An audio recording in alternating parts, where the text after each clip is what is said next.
Women raise children around food. Communities strengthen around food. Communities heal around food.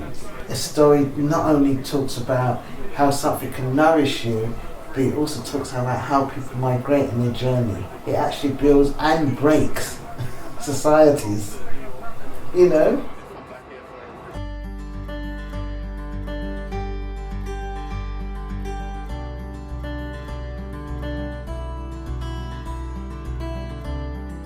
It used to be quite poor, but not anymore, Stratford.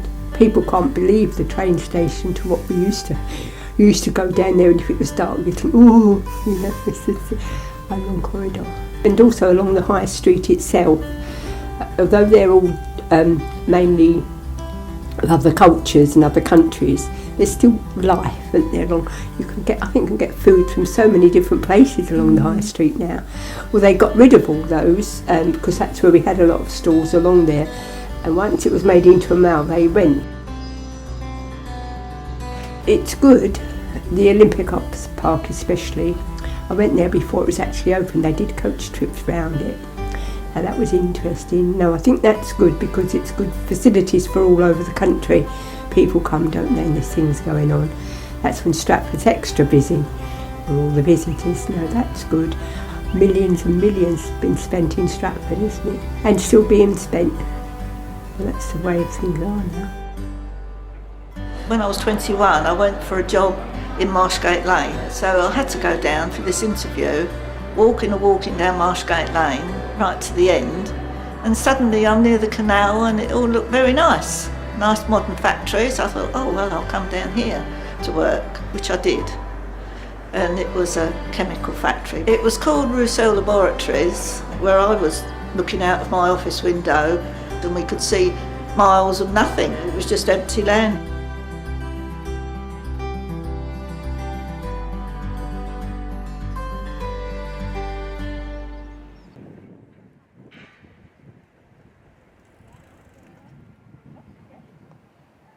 On that shoulder. Yep. But you were able to see it was really nice and straight. Everybody down the road, because we all had gardens, it was standard practice to grow tomatoes, lettuce, a few people had cucumber, and that to me was a luxury to be able to grow that, and also runner beans.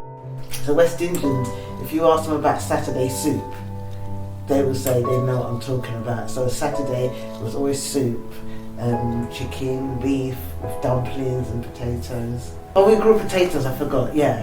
And then Sunday was the whole spread. Sundays was a big dinner. So it was a whole family thing. So you'd clean up, everybody would be cooking, or everybody would be in the kitchen. We all sat down to eat. I'm vegetarian from my childhood. Pure veggie, no egg, no meat, fish, anything like that. And when I came here, I could not find anything veggie. I saw a Gujarati person, some Gujaratis were from East Kenya. I saw their notice on a newspaper shop, vegetarian Indian meal. I went to them, I knocked their door, I said, can I? The lady says yes. She showed me the room, I went to the room there. Within a week, I fell in love with my landlady. And she's still my wife. I was supposed to go back in 2 months, and I'm still here.